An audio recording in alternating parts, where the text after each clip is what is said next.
Just because you can do something easier doesn't mean you should. 100 days with the flip phone taught me one thing: convenience is a trap.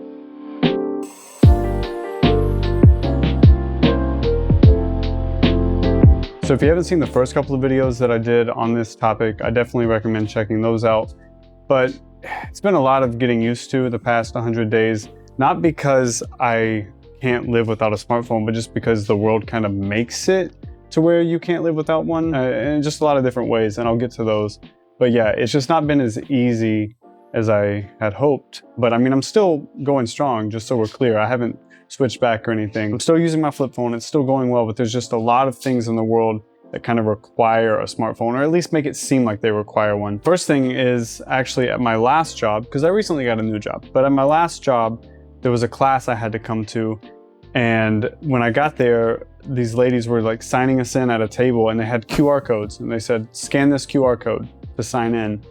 I already had my flip phone at this point, the Cat S22 Flip. I didn't even bring that in with me. So even if that phone did have a way to scan QR codes, which I don't think it does, I didn't have it with me either. I left it in the car because I do that pretty often. I told the lady I don't have a phone with me. And so she had me use someone else's phone.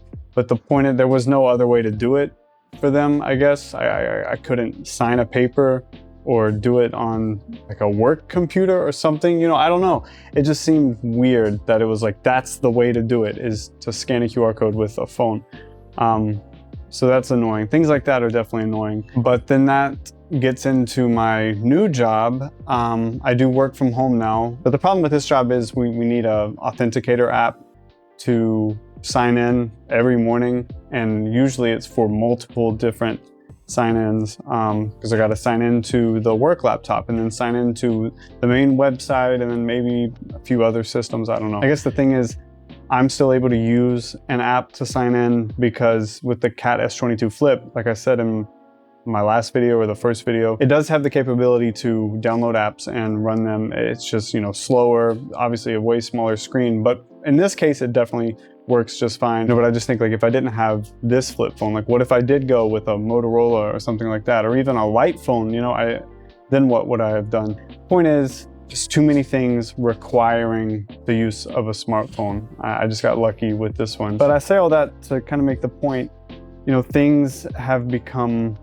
a little too convenient, and the world just kind of assumes, you know, we all have these phones in our pockets and we can just, you know, do it with a tap, and or just download this app real quick, and I don't know. We're just able to do so much in so little time, and I don't know if that's going to be good for us long term. The point is, easier does not equal better, you know? Because what if we applied this same concept to other parts of our lives? I do DoorDash occasionally, you know, if there's, for some reason, I really cannot cook, or I'm busy with something. But I'm just thinking, what if you're somebody that, you know, you DoorDash every day or for every meal just because it's so easy? That's obviously not going to be good for you long-term health-wise, because if you're ordering takeout all the time, there's no way it's great for you. Financially, that's going to ruin you. You know, point is, it's easy, but it's definitely not better, you know, and I'm trying to relate that back to the phone and just say that just because things can be just one tap and things can be simpler, I guess, that doesn't mean it's better in a lot of ways. But no, having a flip phone for the past 100 days has definitely changed my mindset about phones in general. I've become pretty anti-phone. You know, like I said earlier about going in somewhere and leaving my flip phone in the car because I don't need it. I'm just barely on it. But the anti-phone mentality, it just makes me see things a little differently. Like, I'm not trying to be judgy, but just being out in public, like going out to dinner and seeing people on their phones at the table, or going to a concert and seeing someone have their phone out for the majority of the show. Just things like that.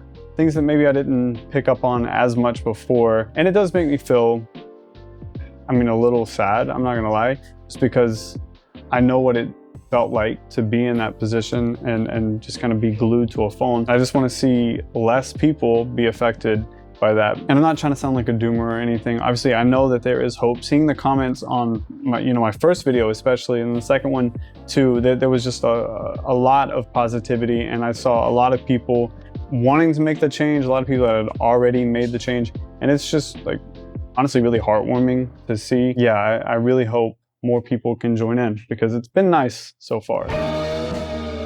That's really all I have to say. I know this video was just mostly me talking, rambling, not a lot of editing like before. But yeah, but for those of you who don't know, of course, you can go to my website, jordandrew.co. That's where I post a lot of updates. I post my art there. I've got my blog. People talk to me on there. I've answered questions. I actually answered a question regarding something that I did on my first video. So, that's nice just to see people watch my videos and then come and talk to me. Check that out if you want to see what all I've got going on. But if you don't, that's totally fine too. But yeah, that is it. Let me wrap it up. But one side note before I go.